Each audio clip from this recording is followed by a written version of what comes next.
Hi, it's Ashley from Sweet Dreams Bake Shop, and today we're going to be making a fully edible Starbucks strawberries and cream Frappuccino. In order to make this fully edible, we of course need to have an edible cup. So what I'm doing here is I am cutting the sides of a paper cup and then I'm taping it back together. This will make it easier for when we remove the chocolate from the mold.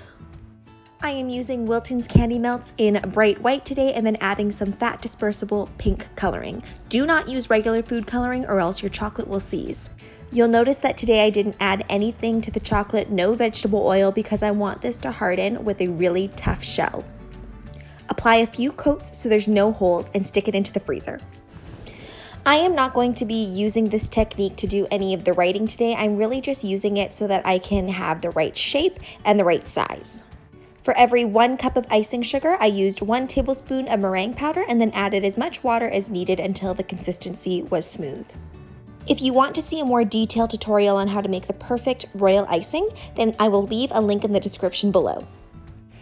After piping out the icing onto my parchment paper, I'm going to stick it into the oven at 175 degrees Fahrenheit. Then they come out perfectly matte like this so that I can do more details on top. Now I'm just freehanding these details, and I also realized that this isn't the most up-to-date Starbucks logo, but I like that it says Starbucks on it so that you can actually tell what the logo is in case you don't nail the drawing.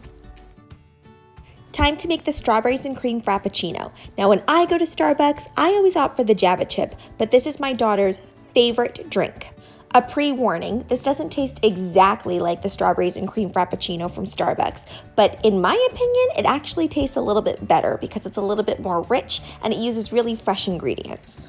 I was also able to control the sweetness a lot more, which is a huge plus for me. Now, when I was making up this recipe, I kind of just eyeballed ingredients and threw them in. So I will leave my recipe in the description down below with some approximate measurements. But with milk, heavy whipping cream, ice, and strawberries, how can you really go wrong? Also, you'll notice that I'm actually using my magic bullet here to make this drink instead of a blender because I always find when I'm doing just small portions, it's so much easier for me to whip this thing out than take out a whole blender.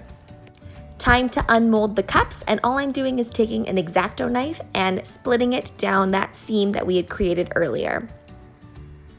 The chocolate sets up pretty fast. I'm sure it was ready within 10 minutes, but this has been sitting in the freezer for about 30 minutes. Now, my cups aren't totally perfect. I probably could have been a little bit more generous with the chocolate, especially near the top, but it will do because we are going to be adding whipping cream anyway.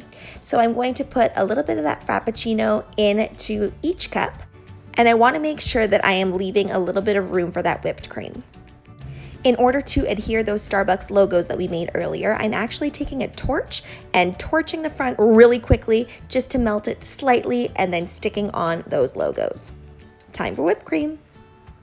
You can really use any tip that you would like in your piping bag, but I think Starbucks always uses a star tip.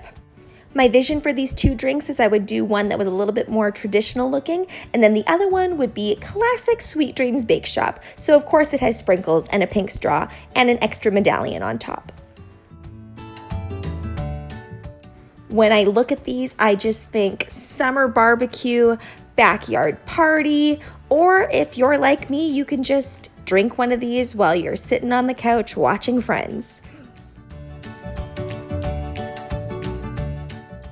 Of course, I had to share one with Aria. During quarantine, we aren't going to Starbucks right now, so this is why I made this, just for her. Thanks so much for watching, guys. Don't forget to like, share, and subscribe so you can be part of the Sweetie fam. Right now, I'm uploading at 6 o'clock p.m. Pacific Standard Time daily. Bye!